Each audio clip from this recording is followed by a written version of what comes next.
You guys, your next performer coming to the stage. This is his first time here. He comes to us by way of San Antonio, Texas. Keep it going for Bobby Henline, everyone. Keep it going for Bobby. There he is.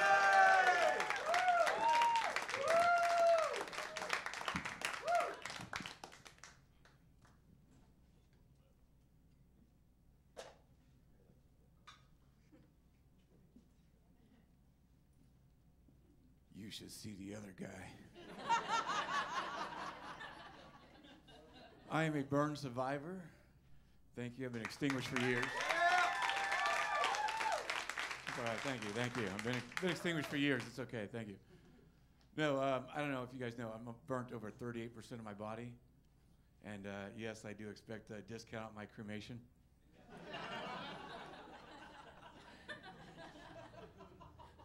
You know, burn survivors, we have our own special wave. It's kind of like the Jeep wave. It's not a secret or anything like that. We all learn it the day we get burnt, you know.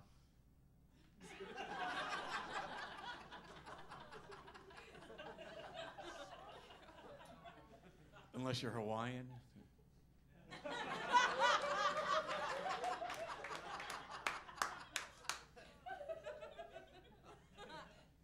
No, I did, I was in the Army and I did 4 tours in Iraq. Thank you. Thank you. No, I love my job. But like seriously, folks, that last tour was a real blast.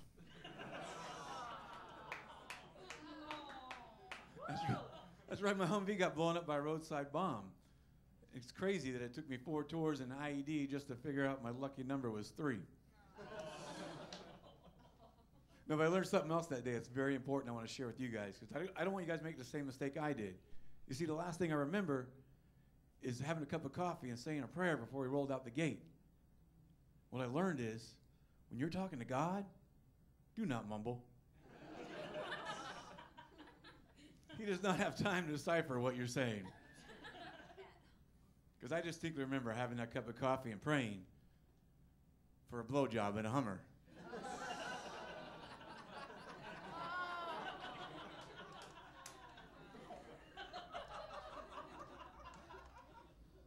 Speak clearly. Exactly. He ain't got time for that shit. Even God ain't got time for that shit. No, 2 weeks later, I wake up in the hospital. First thing the doctor says to me, he says, "Your wife's here." I'm like, really? My wife's here, Doc? Don't you think I've been through enough?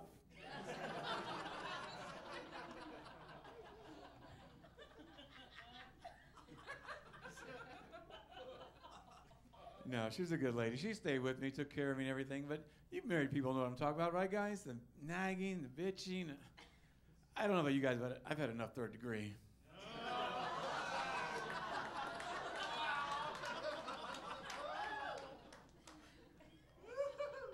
It's crazy. It's been 6 years now. Over the last 6 years, I've had 46 skin graft surgeries. I don't know if you guys know what that is, but basically take good skin from one part of your body to replace the burnt skin in another part. Like essentially, they make a skin quilt out of you. Like I've had so many skin grafts, I can't tell my ass from my elbow these days.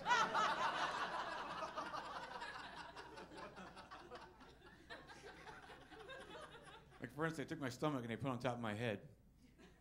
Now I gotta pay lint down my ears. I get a headache when I eat too much. And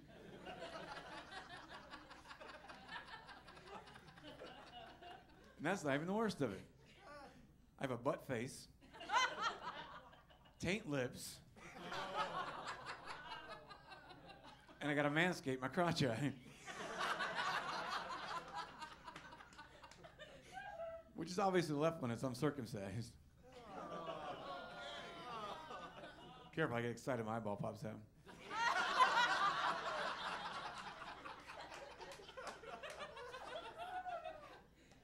But you know what they say, once you go cooked, you're hooked.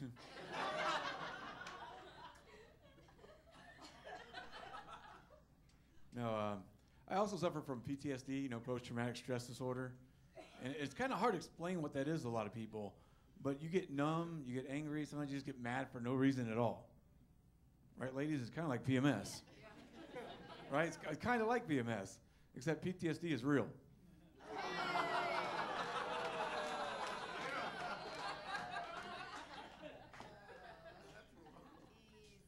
No, I don't know if you guys know this or not, but the wars are going, 12 years now, and we've lost over 6,000 men and women in 12 years. But right here in the United States, we lose twice as many in 1 year to DUIs and drunk driving incidences. Twice as many in 1 year. You know what that tells me? We need to send those drunk drivers to Afghanistan. No, gays are in the army now, right? Gays in the military. They're allowing gays. And I don't hold anything against gay guys. I really don't. I just hope they don't hold anything against me either. But I think it makes sense, though. It makes sense because a gay guy has the best warrior ethos ever, because they would never, ever leave their buddies behind.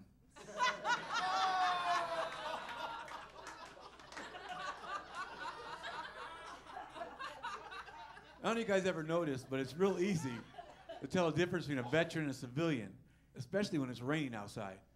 Because a civilian will get out of their car, right, and they'll run to Walmart real fast, like trying not to get wet. But a veteran, they've been there and done that. They will stay in that rain all day, holding their cardboard sign.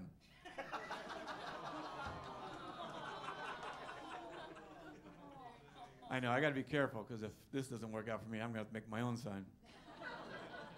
But it's going to say something like, I shook hands with Lorena Bobbitt.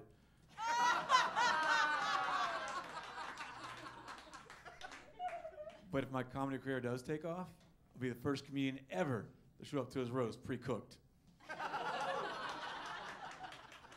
Comedy Central's going to have to change the name to Serving Leftovers at Bobby Henline's Reheat Special. No, you got to have a good time in life no matter what happens. It's all about having a good time and living your life to the fullest, which is why I like to go to Walgreens or CVS and get a hand basket and fill it full of scar removal. I just want to see the look on the cashier's face. Excuse me, sweetie, you think this enough? My favorite thing to do is 4th of July, go to the fireworks stands.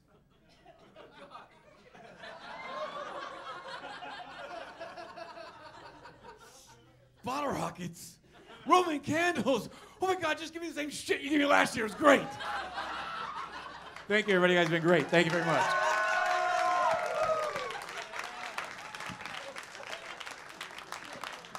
Bobby Henline, everybody.